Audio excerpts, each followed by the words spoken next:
తండ్రి అయిన దేవునికి మానవాళి పట్ల ఒక సంకల్పం కలిగి ఉన్నాడనేటువంటి విషయాన్ని మనం ఆలోచించేద్దాం. తండ్రి అయిన దేవుడు మానవుల పట్ల ఒక సంకల్పం కలిగి ఉన్నాడు.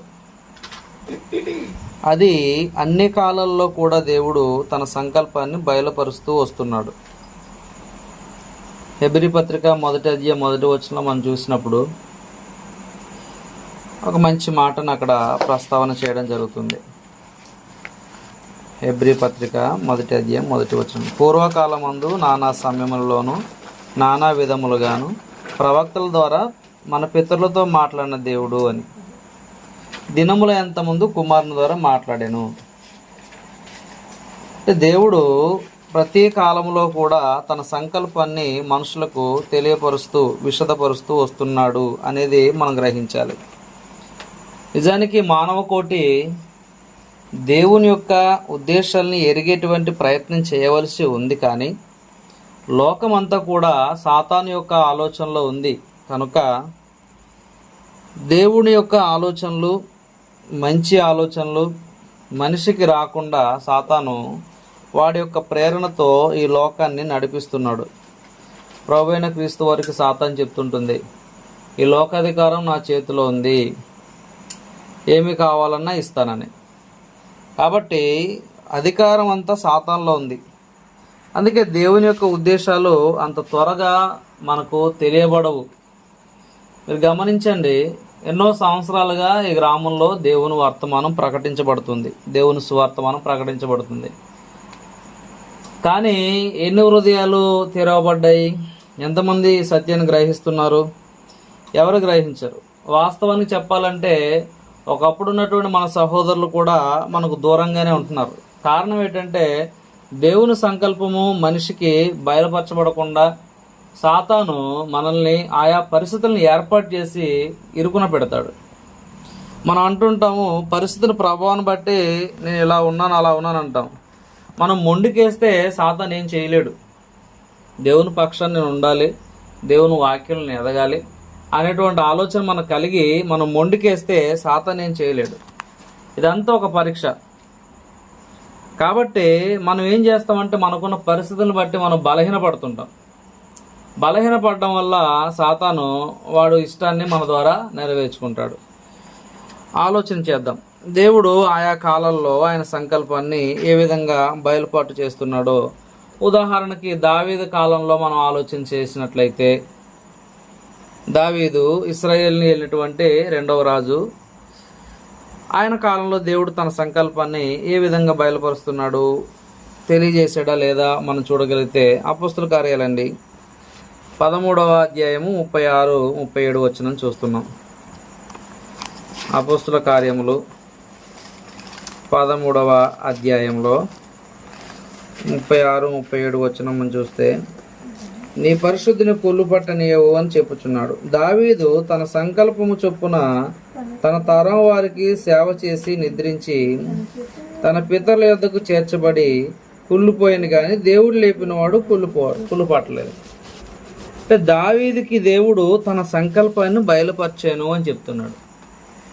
పూర్వకాలమందు నానా సమయంలో నానా విధములుగా దేవుడు తన విషయాలను తెలియజేస్తూ వస్తున్నాడు అనేది మనం చదువుకున్నాం. దావీదు కూడాను దేవుడు తన సంకల్పాన్ని బయలుపాటు చేశాడు. అంటే దేవుడు ఎవరో, ఆయన ఉద్దేశాలు ఏంటో, మనుషులు ఎవరో, మనుషులు ఏ విధంగా ఈ లోకంలో వారి జీవితాలను కొనసాగించాలో. మనకంటూ ప్రత్యేకమైన ఇష్టాలు ఉంటాయి కూడా. కానీ అన్ని ఇష్టాలు మనం నెరవేర్చుకోవడానికి స్వతంత్రులం కాము. కొన్ని సాతాను సంబంధమైన ఆలోచనలు ఉంటాయి, లోక సంబంధమైన ఆలోచనలు ఉంటాయి, శరీర సంబంధమైన ఆలోచనలు ఉంటాయి.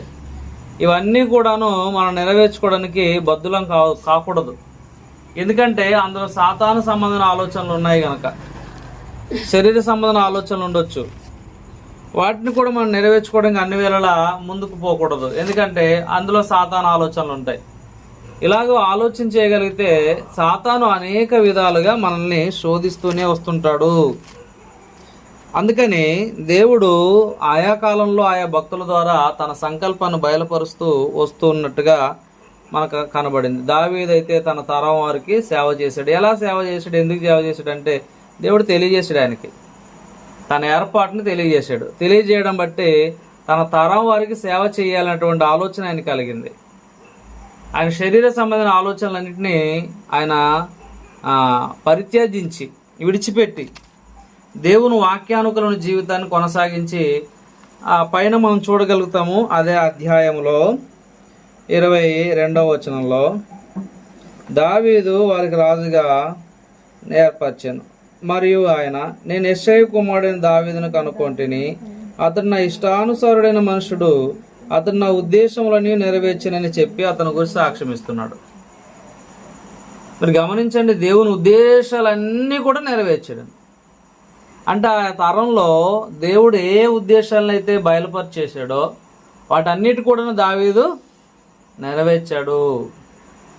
ఈరోజు మేము అదే ఆలోచన చేస్తుంటాం. కొన్నిసార్లు ప్రతి దినము మనకు సువార్త కార్యక్రమం ఉంటుంది. ఒక ఊరు ఏదో ఒక ఊరు మిస్ అవుతుంటాం. అంటే రెగ్యులర్గా వెళ్ళి టైర్డ్ అవుతుంటాం కనుక ఏదో ఒక ఊరు ఈరోజు ఎస్కేప్ చేద్దామని మిస్ అవుతుంటాం మేము. అలా మిస్ అయినప్పుడు అనిపిస్తుంది అంటే దేవుని ఉద్దేశాలు నెరవేర్చడానికి వెనక్కి వెళ్ళడం అనమాట. బలవంతంగా వెళ్తుంటాం, నిద్ర వస్తుంది, అలసిపోయి ఉంటారు. ఆనంద్ గారు అయితే పగలంతా పని చేస్తుంటారు కదా, ఎండ అలసట ఇవన్నీ ఉండి అలసిపోతారు. అయినా సరే అలసిపోయినా సరే వెళ్తుంటాం సువార్త కోసం. ఎందుకు? ఆయన ఉద్దేశాలన్నీ మనం నెరవేర్చాలి, ఈ తరం వరకు మనం సేవ చేయాలనేది అదే. దావీదుకు ఆ విధంగా దేవుడు తెలియజేయడం జరిగింది. నూతన నిబంధన కాలంలో మనం చూడగలిగితే బాప్తిసం ఇచ్చి యోహాను గారికి దేవుడు తన సంకల్పాన్ని బయలుపరచడం. బాప్తిసం ఇచ్చి యోహాను గారికి లూకా సువార్త 7వ అధ్యాయం 30వ వచనం చూస్తున్నాం. లూకా సువార్త 7వ అధ్యాయము 30 వచనం. ఇక్కడ మనం గమనించగలిగితే పరిసయ్యులను ధర్మశాస్త్ర పరుషుగా అతని చేత బాప్తిసము పొందక తమ విషయమైన దేవుని సంకల్పము నిరాకరించిరి. అంటే యోహాను గారి చేత బాప్తిస కార్యక్రమం దేవుడు ఏర్పాటు చేశాడు, దేవుని రాజ్యాన్ని బయలుపరచడానికి, ప్రభువైన యేసుక్రీస్తు మార్గాన్ని సరళం చేయడానికి నియమించబడ్డాడు. యెషయా గ్రంథంలో ప్రవచనాన్ని బట్టి. కాబట్టి నియమించబడినప్పుడు ఈయన మరి ఆ కాలం వచ్చినప్పుడు దేవుడు ఈయన ద్వారా ఆయన సంకల్పం బయలుపరుస్తున్నాడు. ఏ విధంగా అంటే పాపిష్టి జనమా మీరు రండి, మారు మనసు నిమిత్తం బాప్తిసం పొందండి, దేవుని రాజ్యం సమీపించింది ప్రకటిస్తున్నాడు. ప్రకటిస్తుంటే వాళ్ళు ఏం చేశారు? పరిసయ్యులు, శాస్త్రులు, ధర్మశాస్త్ర ఉపదేశాలు నిరాకరించారు. దేన్ని నిరాకరించారు? యోహాను గారి మాటన దేవుని సంకల్పం అన్నాడా? దేవుని సంకల్పాన్ని. ఈరోజు ఇక్కడ మనం ప్రకటిస్తున్నటువంటి బోధ ఏంటంటే శేఖర్ గారి మాటలో, ఆనంద్ గారి మాటలో, లేదంటే ఇంకొకరు మన సహోదరులు రామకృష్ణ గారి మాటలను, ఇంకా అనేక మంది సహోదరులు సేవకులు వాళ్ళ నోట వచ్చేటువంటి ప్రతి విధమైన మాట నిరాకరణ చేస్తుంటాం మనం. ఇలాగే మాట్లాడతాడు ఇతను, ఏదో ఒక విధంగా మమ్మల్ని మార్చాలనుకుంటాడు, లేదంటే మమ్మల్ని బలవంతం చేస్తుండు, లేదంటే మమ్మల్ని టార్గెట్ చేశాడు అనుకుంటారు కదా చాలామంది. కొన్నిసార్లు వాక్యాలు పడుతూ ఉంటాయండి, డైరెక్ట్గా పడిపోతున్నప్పుడు అప్పుడు మనకేమనిపిస్తుంది? నన్నే టార్గెట్ చేసి అనిపిస్తుంది. మాకు బైబిల్ తరగతులు ఎక్కువగా ఆ సందర్భాలు ఎదురవుతుంటాయి అనమాట. ఒక ఆయన అంటారు, నా గురించి ఈరోజు చెప్పేశారే అంటాడు. ఆయన గురించి అని కాదు, వాక్యం అది, దేవుని వాక్యము మరి మోమాటం లేకుండా మాట్లాడాల్సిన అవసరం ఉంది కదా, మాట్లాడుతుంది. అందుకని దేవుని యొక్క సంకల్పాన్ని ఆ రోజు పరిసయ్యులు నిరాకరించారు. యోహాను గారి చేత ప్రకటించబడుతుంది ఆ కాలంలో. మరి ఈ కాలంలో మన ద్వారా దేవుడు ప్రకటిస్తూనే ఉన్నాడు, మనం గమనించాల్సిన అవసరం ఉంది. అటువలే ఇంకా మనం ఆలోచన చేయగలిగితే దేవుని సంకల్పమును దేవుడు నిరంతరం కొనసాగిస్తాడు. అంటే ఈ కాలంలో ప్రకటించేసాను కదా, దావీదు కాలంలో ప్రకటించేసాను, లేదంటే ఆదాం కాలంలో ప్రకటించేసాను, ఇక అవసరం లేదు, యేసుక్రీస్తు కాలంలో ప్రకటించేసాను, ఇంకా అవసరం లేదు భవిష్యత్ తరాలకి అనేదేమీ లేదు. అనేదేమీ లేదు. అక్కడితో ప్రకటించేస్తే అయిపోయిందా? మరి ఇంకా ఆయన సంకల్పం తెలియవలసిన వాళ్ళు ఉన్నారు కదా. కాబట్టి దేవుడు తన సంకల్పాన్ని ఎప్పుడు ప్రకటిస్తున్నాడు? ప్రకటన గ్రంథము 17వ అధ్యాయము 17వ వచనం చూస్తే, ప్రకటన 17:17 దేవుని మాటలు నెరవేరు వరకు వారు చదువు ఏకాభిప్రాయం గలవారై తమ రాజ్యమును ఆ మృగమునకు అప్పగింపట వలన తన సంకల్పము కొనసాగించినట్లు దేవుడు వారికి బుద్ధి పుట్టించాను. తన సంకల్పాన్ని దేవుడు ఏం చేస్తుంటాడంట? కొనసాగిస్తూనే ఉంటాడు. ఎంతకాలం అంటే సృష్టినంతకాలం, ఈ సృష్టినంతకాలం, ఈ మానవ కోటునంతకాలం తన సంకల్పాన్ని ప్రకటింపజేస్తూనే ఉంటాడు, కొనసాగింపు బయలుపరుస్తూనే ఉంటాడు, తెలియజేస్తూనే ఉంటాడు. ఇదిగో ప్రకటించేసింది కదా, ఇంకా అయిపోయిందనే ఉండదు.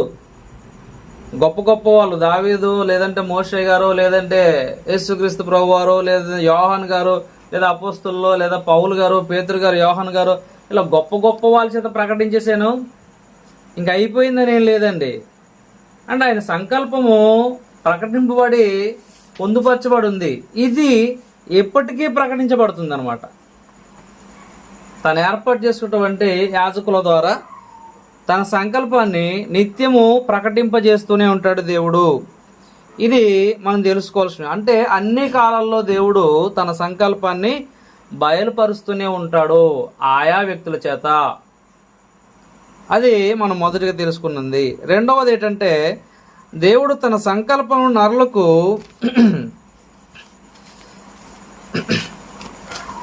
దేవుడు తన సంకల్పం నరులకు బయలుపరుస్తూనే ఉంటాడు. చూద్దాము ఒకసారి ఆమోసు గ్రంథం 3వ అధ్యాయం.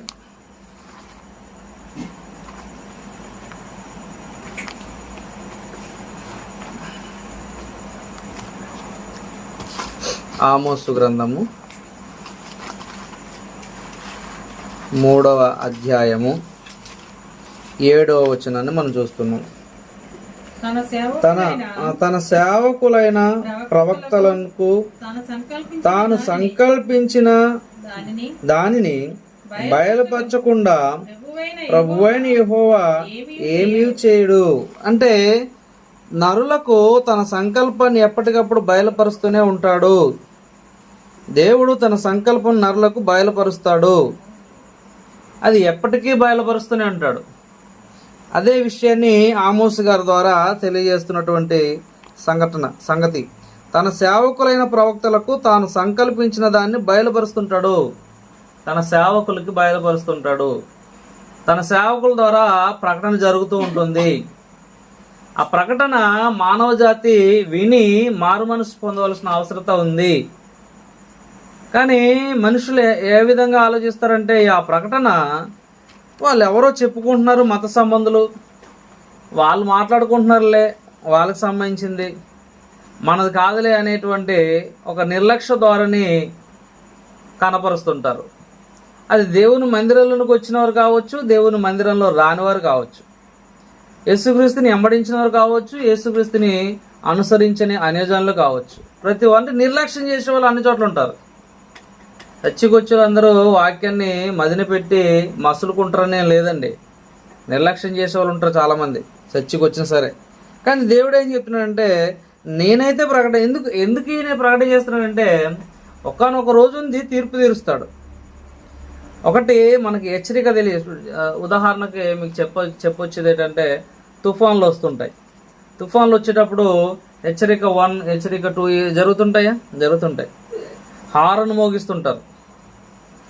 అంటే హెచ్చరిక 2 వచ్చేసరికి 3 అనేది ఇంకా చాలా ప్రమాదం. మనం అప్పటికే మంచి ప్రాంతాలకు వెళ్ళిపోవాలి, సురక్షిత ప్రాంతాలకు వెళ్ళిపోవాలి. సహాయ కార్యక్రమాలు అప్పటికే చేపడేస్తారు. కాబట్టి దేవుడు అంటే శిక్షకు పాల్పడకుండా, మనిషి శిక్షకు లోనవ్వకుండా, ఎందుకు ఈ ప్రకటన? మనిషి శిక్షకు లోనవ్వకూడదు. అందుకని దేవుడు ప్రకటన చేస్తున్న ముందుగానే తన ప్రవక్తల ద్వారా. ఇది మనం గ్రహించవలసినటువంటి విషయము. ఇకపోతే దేవుడు తన సంకల్పము తరతరములు ఉండేటట్లుగా చేస్తాడు. ఒక మాట చూద్దాం మనం. కీర్తన గ్రంథము 33వ వచనం. తన సంకల్పము తరతరములు ఉండేటట్లు చేస్తున్నాడు దేవుడు. 33:11 వచనం.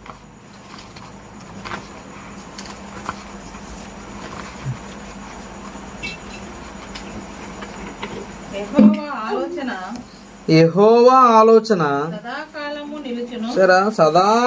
నిలుచును, ఆయన సంకల్పము తరతరములకు ఉండును. చూసారా, యెహోవా ఆలోచన సదాకాలం నిలుచును, ఆయన సంకల్పము తరతరములకు ఉండును. అంటే ఆయన సంకల్పాన్ని సృష్టి అంతం కాకుండా ముందుగానే ఆయన మళ్ళీ దాన్ని క్లోజ్ చేయడం ఉండదు, దాన్ని కొనసాగిస్తున్నాడు. ఎందుకంటే ఆయన సువార్త విని మారు మనసు పొంది ఆయన రక్షణలోనికి వచ్చేటువంటి ప్రజల కోసం ఆయన ఎదురు చూస్తున్నాడు. మనుషులందరూ అంతటా మారు మనసు పొందాలని ఆయన ఎదురు చూస్తున్నాడు కదా. మన అపోస్తలుల 17:29 చదువుకుంటాం.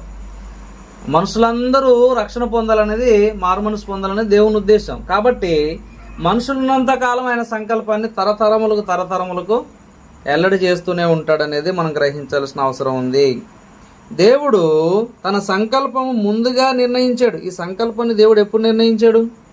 ఏదో మనిషి పుట్టిన తర్వాత నిర్ణయించింది కాదు, ఏదో మనిషి తప్పు చేసిన తర్వాత నిర్ణయించింది కాదు. మనిషికి పాపం ద్వారా మరణం వచ్చిన తర్వాత ఆయన అప్పటికప్పటికి కంగారు సిద్ధపడింది కాదు. ఎప్పటిదంటే ఆయన సంకల్పము అపోస్తుల కార్యములు 2వ అధ్యాయము 23వ వచనం.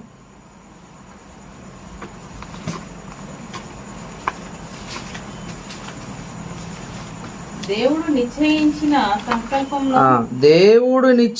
సంకల్పమునకు ఆయన భవిష్యత్తు జ్ఞానమును అనుసరించి అప్పగించబడిన ఈయనను మీరు దుష్టుల చేత సిలువ వేయించి చంపితిరి. మనం గమనిస్తున్నటువంటి విషయం చూడండి, ఎంత బాగుంది. 2వ అధ్యాయంలో 23వ వచనం రాసుకున్నారా? అపోస్తలులు 2:23. అంటే దేవుడు ముందుగానే నిర్ణయించిన సంకల్పం, తన భవిష్యత్తు జ్ఞానము అనుసరించి, అంటే ఈ సృష్టిలో ఎప్పుడు ఏం జరుగుతుందో ఏం జరగబోతుందో ఎరిగిన వాడై ఉన్నాడు దేవుడు. దావీదు ఏ కాలంలో ఈ లోకంలోకి వస్తాడో, మోషే గారు ఏ కాలంలో ఈ లోకానికి వస్తాడో, యేసుక్రీస్తు ప్రభు ఏ కాలంలో ఈ లోకానికి వస్తాడో, ఆయన ద్వారా దేవుడు ఎటువంటి నీతి కార్యం జరిగించాలో ఆయన ముందుగానే భవిష్యత్తు జ్ఞానాన్ని ఎరిగే చేయించాడు. ఆయన ఆదాము తప్పు చేసిన తర్వాత పొరపాటు అయిపోయింది అనుకోలేదు. ఆయన అప్పటికే ముందుగానే సంకల్పం చేసి ఉన్నాడు అన్నమాట. కాబట్టి ఇలాగూ దేవుడు తన సంకల్పాన్ని భవిష్యత్తు జ్ఞానాన్ని దృష్టిలో పెట్టుకొని చేశాడు. అది మనం గ్రహించాల్సిన అవసరం ఉంది. 3వదిగా దేవుడు తన సంకల్పాన్ని ఎల్లడిపరుస్తున్నాడు కదా, దాన్ని నేడున్న మానవ జాతి గుర్తిస్తున్నారా? అనేక కాలాల్లో తరతరాలు కూడా ఆయా కాలంలో ఉన్నటువంటి వ్యక్తుల చేత తన సంకల్పాన్ని బయలుపరుచుకుంటూ వస్తున్నాడు కదా దేవుడు. అయితే నేడున్నటువంటి కాలంలో దేవుని సంకల్పాన్ని మనుషులు గుర్తిస్తున్నారా అనేది మనం ఆలోచన చేయగలిగితే, దేవుడు క్రీస్తునందు చేసిన నిత్య సంకల్పాన్ని మనం చూద్దాం. ఈ కాలంలో మానవ జాతికి తెలియవలసినటువంటి అతి ప్రాముఖ్యమైన విషయం ఎఫెసీ పత్రిక 1వ అధ్యాయం. ఎఫెసీ పత్రిక 1వ అధ్యాయము 6, 8 వచనాలు కలిసి ఉంటాయి చూడండి. 1వ అధ్యాయము 8వ వచనం. ఆయన మనకు చేసిన ఉపకారం ద్వారా అత్యధికమైన తన కృపా మహదైశ్వర్యమును రాబో యుగములలో కనపరచు నిమిత్తము క్రీస్తు యేసునందు మనలను ఆయనతో కూడా లేపి పరలోకమందు ఆయనతో కూడా కూర్చుండబెట్టెను. 8వ వచనం చూద్దాం. మీరు విశ్వాసము ద్వారా మొదట ఎఫెసీ 1:8 వచనం. కాలము సంపూర్ణమైనప్పుడు జరగవలసిన ఏర్పాటును బట్టి ఆయన తన దయా సంకల్పము చొప్పున తన చిత్తమును గూర్చిన మార్గమును తెలియజేసి మనకు సంపూర్ణమైన జ్ఞాన వివేచన కలుగుటకు ఆ కృపను మన ఎడల విస్తరింపచేసెను. అద్భుతమైన వచనం. ఆయన కృపను విస్తరింపచేసేటువంటి కార్యక్రమం. అంటే మనిషి తన సంకల్పం ప్రకటింపడినప్పటికీ విని మనసుని పెట్టడు, మారు మనసు పొందడు. ఇలా వాక్యం ప్రకటించగానే మేము మారిపోయామండి, మాకు బాప్తిసం ఇచ్చండి, మేము సంఘ సభ్యులకు వస్తామండి, దేవునికి మా జీవితాలు అంకితం చేసుకుంటామండి ఎవరు అనరండి, ఎవరు అనరు. అందుకని ఆయన ఏం చేస్తున్నాడంటే తన కృపను విస్తరింపజేస్తున్నాడు. అంటే మనిషి మారేంత వరకు కూడా దేవుడు ఎదురు చూడడం, తన కృపను విస్తరింపచేయడం. ప్రభు అయిన యేసుక్రీస్తు మరణించడం వల్ల, ఆయన బలియాగం వల్ల దేవుడు మనిషికి తక్షణ శిక్ష అనేది తీసిపడేశాడు. పాత నిబంధన కాలంలో అయితే మనిషి దేవుని మాటకు లోబడకపోతే, ఫర్ ఎగ్జాంపుల్ ఒకటి చెప్తున్నా, ఇది విశ్రాంతి దినము, ఈ దినమందు ఎవరు ఏ పని చేయకూడదు. కానీ ఆ మాటను చాలా టేకిడీ తీసుకొని కొద్దిమంది ఏం కట్టెలు ఏరుకోవడానికి వెళ్ళారు. దేవుడు వాళ్ళని రాళ్ళతో కొట్టి చంపమన్నాడు. అది ఆజ్ఞ. అంటే అంత నిర్లక్ష్యం చేయకూడదు. ప్రభు దినము, విశ్రాంతి దినము, ఈ ఆదివారం రాగానే మనం ఎందుకు పరుగులు తీసుకొని, సమయానికి కొంచెం అటు ఇటు అయినా సరే ఎందుకు పరుగులు తీసుకొని బయలుదేరి వెళ్ళిపోతున్నాం? కారణం ఏంటంటే దాన్ని మనము విశ్రాంతి దినముగా ఆచరింపాలి అన్నాడు. ప్రభు దినము, దాన్ని ఆచరింపాలి. అట్టి భయము, అట్టి భక్తి మనకు లేకపోతే దేవుని యొక్క ఉగ్రతకు మనం లోనవుతాం. అందుకని దేవుడు తన సంకల్పాన్ని బయలుపరచడంలో ఆయన కృప మనకు మన ఎడల విస్తరిస్తుంది. ఇవన్నీ కాలం సంపూర్ణమైనప్పుడు జరగవలసిన ఏర్పాటు. అంటే ఏ కాలంలో ఏం జరగాలి, ఏ కాలంలో ఏం జరిగిస్తున్నాడు. ఇతరుల పూర్వకాలం ఉంది, దేవుడు చల్లపూట వచ్చి ఆదాములతో మాట్లాడాడు, అయినప్పటికీ అక్కడ తప్పిదం జరిగింది. తర్వాత దేవుడు తన సంకల్పాన్ని మరికొద్ది మందితో, నోవహు గారు కావచ్చు, లోతు గారు కావచ్చు, తర్వాత అబ్రహాం గారిని ఏర్పాటు చేసుకున్నాడు. అబ్రహాం గారి ద్వారా ఏర్పాటు చేసుకొని ఆయన సంతానంలో నుండి ఒక జనాంగాన్ని ఏర్పాటు చేసుకున్నాడు, ఇశ్రాయేలు. ఇశ్రాయేలు బానిసత్వం విడుదల చేయడానికి దేవుడు మరొక మార్గం ఏర్పాటు చేశాడు, మోషే గారిని పుట్టించుకోవడం.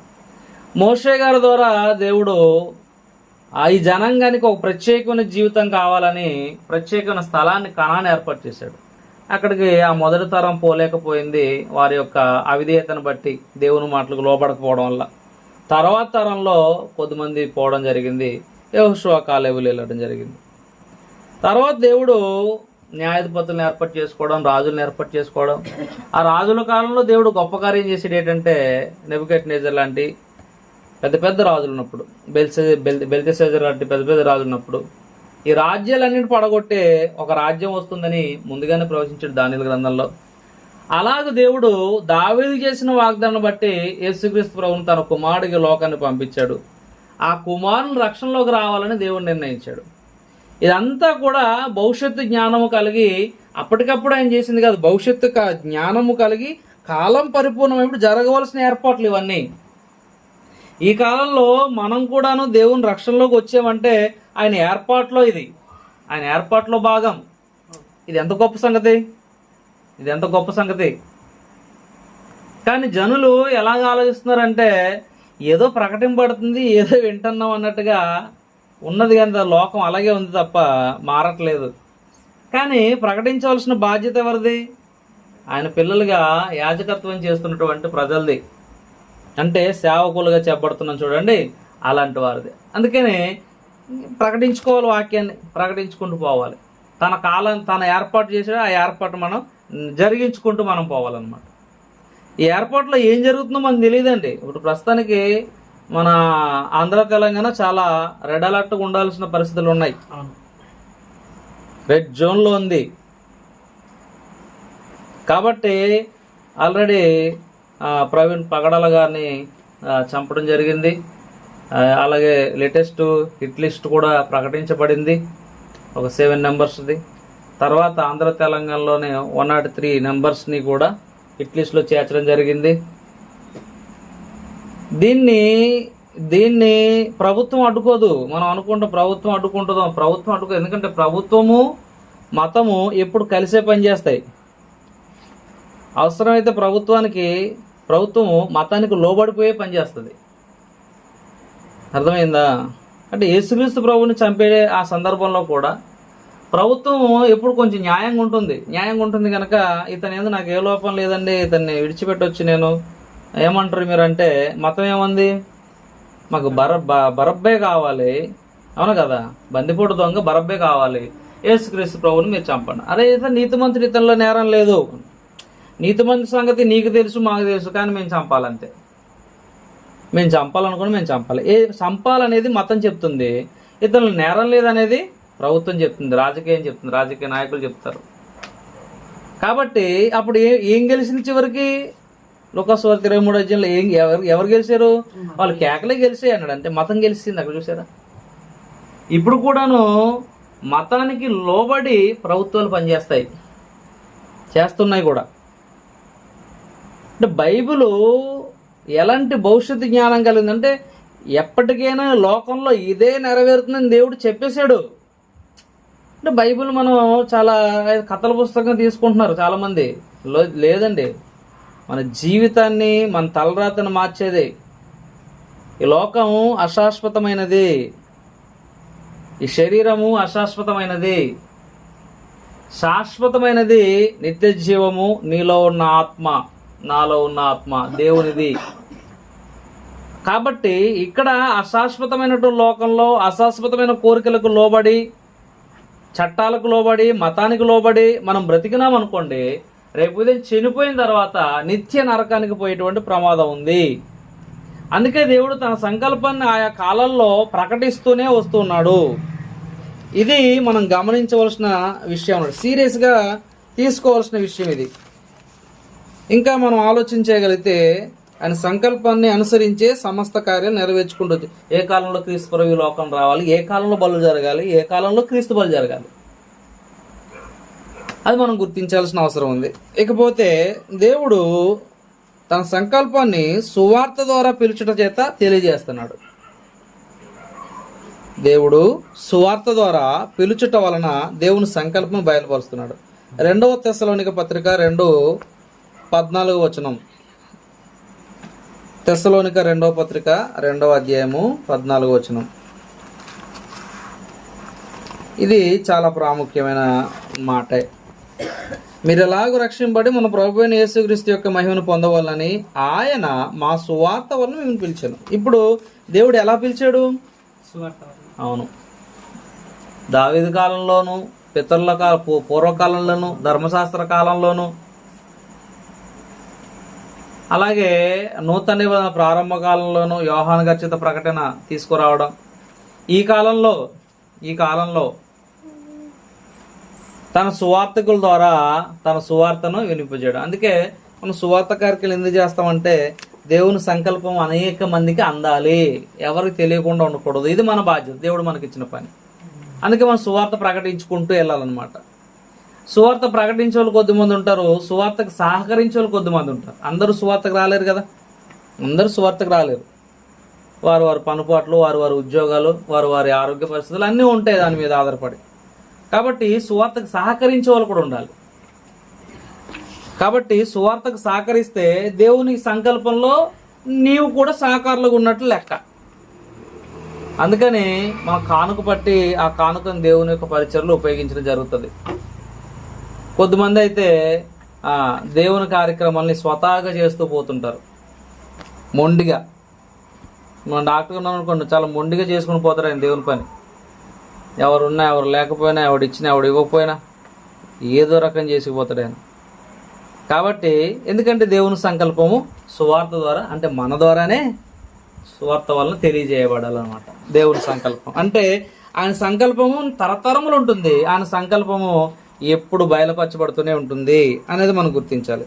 కాకపోతే సువార్త ద్వారా రక్షించుట దేవుని సంకల్పమైనది. సువార్త ద్వారా రక్షించుట దేవుని సంకల్పం అనేది. 1 కొరింథీ 1వ అధ్యాయం 21. 5 నిమిషాలు. మొదటి కొరింథీ 1:21. సువార్త ద్వారా రక్షించుట దేవుని సంకల్పము. ఎందుకు సువార్త ప్రకటించాలి? దేవుని జ్ఞానానుసారముగా దేవుని జ్ఞానానుసారముగా లోకము తన జ్ఞానము చేత దేవుని ఎరుగకుండినందున సువార్త ప్రకటన అను వెర్రితనము చేత నమ్మిన వారిని రక్షించుట దేవుని దయాపూర్వకమైన సంకల్పం. బా, సువార్త ద్వారా ఏం జరుగుతుంది? ఒక ఆత్మ రక్షించబడుతుంది. దేవుని సంకల్పం అంటే దయాపూర్వకమైన సంకల్పం. దేవుని దయ. సువార్త ద్వారా దేవుడు తన దయను తెలియపరుస్తున్నాడు, తన రక్షణను తెలియపరుస్తున్నాడు, తన సంకల్పం తెలియజేసి మనుషులను రక్షించుకోవడానికి దేవుడు ఇష్టపడుతున్నాడు. ఇప్పటికీ కూడా తరతరములు ఎప్పటికీ ఉండేది ఆయన సంకల్పం తెలియజేసేది. కాబట్టి సువార్త ద్వారా రక్షించుకోవడము దేవుని యొక్క దయాపూర్వకమైన సంకల్పమై ఉన్నది. అది మనం గ్రహించాలి. చివరిగా ఆయన సంకల్పంలోనికి పిలువబడిన వారు ధన్యులుగా దేవుడు ఎంపిక చేస్తున్నాడు. రోమీయులకు రాసిన పత్రిక. సంకల్పంలోనికి పిలువబడిన వారిని ధన్యులుగా దేవుడు నిర్ణయిస్తున్నాడు. చూడండి, రోమపత్రిక 8:28, 8:28.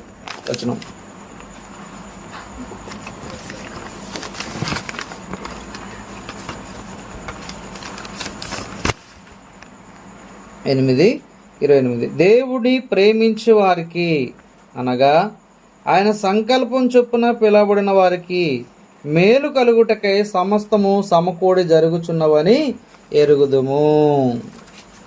అంటే దేవుడు తన సంకల్పం ద్వారా ఏం చేస్తున్నాడంటే తను ప్రేమించే వారికి తన సంకల్పాన్ని బయట. ఇప్పుడు అందుకే సువార్త ప్రకటించబడుతుంటే అందరూ మారుమనసు పొందరండి.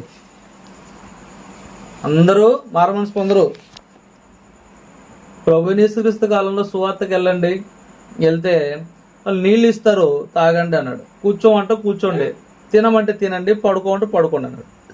కొద్దిమంది అందరు నీళ్ళు పట్టుకొస్తారు గ్లాసులతో, చేతులతోటి.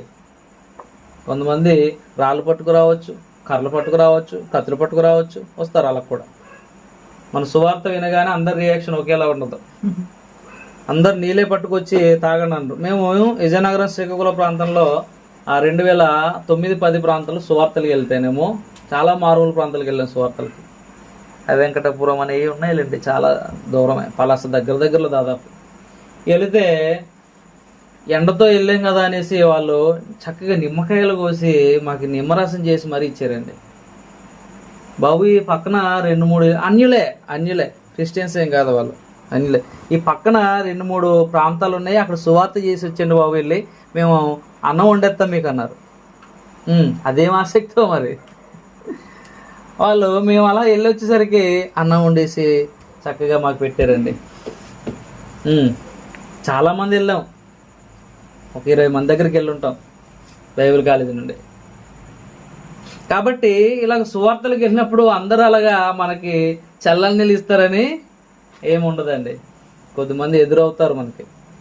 కాబట్టి అందుకే ఆ సువార్త ప్రకటించబడినప్పుడు ఆ సంకల్పంలోకి ఎవరైతే వస్తారో తను ప్రేమించేవారు మాత్రమే వస్తారన్నాడు.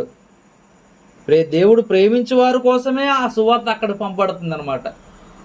ఈరోజు సువార్త ప్రభువైన యేసుక్రీస్తు యెరూషలేములో పుట్టినప్పటికీ ఆ సువార్త, క్రీస్తు గురించి సువార్త మన వరకు వచ్చిందంటే, భారతదేశంలో మన దగ్గరకు వచ్చిందంటే, ఈ మారుమూల ప్రాంతాలకి దేవుడు మనల్ని ప్రేమిస్తున్నాడు అనే దానికి ఇంతకంటే గొప్ప సంకేతం ఏం లేదు, ఇంతకంటే గొప్ప నిదర్శనం ఏం లేదు.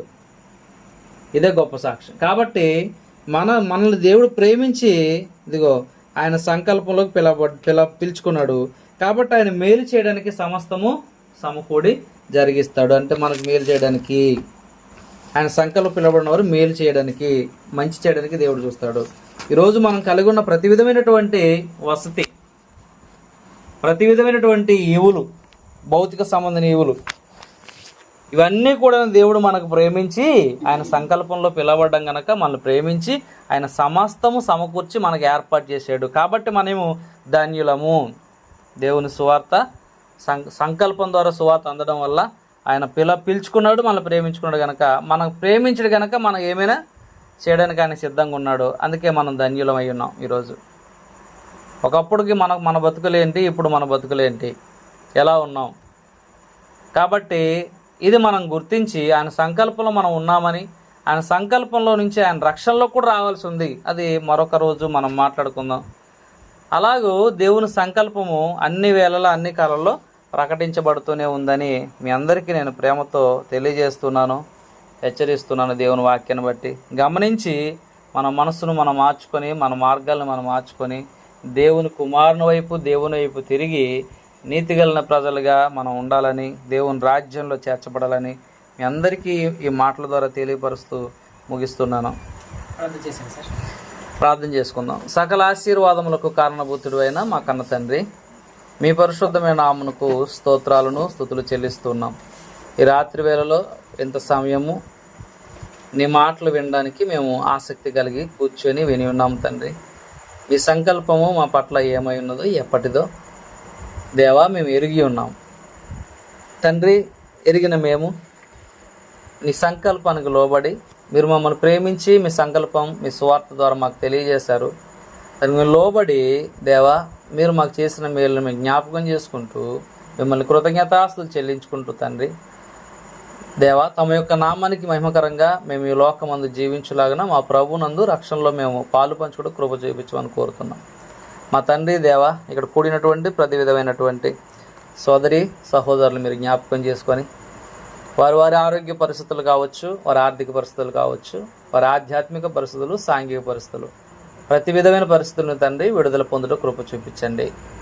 అనారోగ్యం ఉంటే తండ్రి బలపరచండి, ఆరోగ్యం అందించండి. మా దేవా, వారి యొక్క కుటుంబ పరిస్థితులను బట్టి తండ్రి దేవా, నీ చిత్తానికి దేవా లోబడి జీవించట కృప చూపించండి. అన్య సమాజంలో నుండి మేము వచ్చాము నాయన, విగ్రహారాధన సంబంధమైన లోకంలో మేము ఉన్నాము తండ్రి. అనేకమైన బలహీనతలు మాకు బయటికి లాగుతున్నాయి తండ్రి. వాటన్నిటిని మేము ఎదిరించుకుంటూ మీ సంకల్పంలోనికి మేము పిలువబడి నీ పిల్లలుగా మేము దేవా, మేము ఈ లోకమందు నీ పిల్లలుగా మేము నీ ముందు నిలబడే భాగ్యం మాకు అనుగ్రహించమని కోరుతున్నాం. మా ప్రభునందు మాకు ఈ రక్షణ అనుగ్రహించినందుకు మీ కృతజ్ఞతాస్తులు చెల్లిస్తున్నాం తండ్రి. ఈ రాత్రిపూట దేవా, నీ మాటల్ని మాకు తెలియజేసినందుకు మీ కృతజ్ఞతాస్తులు చెల్లిస్తున్నాం తండ్రి. నీ మాటలు విన్న మేము కేవలము విడిచిపెట్టేవారు కాకుండా, విని మర్చేవారు కాకుండా, నీ మాటల ప్రకారంగా తండ్రి మేము జీవించలాగిన కృప చూపమని, మీ దయ మీ కనికరం మా అందరి పట్ల విస్తరింపు చేయమని వేడుకుంటూ దేవా, మా హృదయమైనటువంటి నీతిగల కోరికలన్నింటిని కూడా మీరు సిద్ధింపజేసి మీరు మహిమ పొందమని కోరుతూ, పరిసర ప్రాంతాల్లో జరుగుతున్న పరిచర్యను నీ నామానికి మహిమకరంగా జరిగించిన కృప చూపమని వేడుకుంటూ, ఇదిగోనైనా ప్రస్తుతము దేవా, ఈ తెలుగు రాష్ట్రాల్లో ఉన్నటువంటి భయానక వాతావరణం దేవా, దాని నుండి దేవా నిన్ను ప్రేమించిన పిల్లలు తప్పించబడ్డని కృప చూపమని కోరుతున్నాం. మీ కృప మీ కనికరములు మా అందరి పట్ల ఉంచమని వేడుకుంటూ, క్రీస్తు యొక్క పరిశుద్ధమైన నామంలో ఈ ప్రార్థన మనవులన్నీ సమర్పిస్తున్నాం మా కన్న తండ్రి. ఆమేన్. అందరికీ వందనాలండి.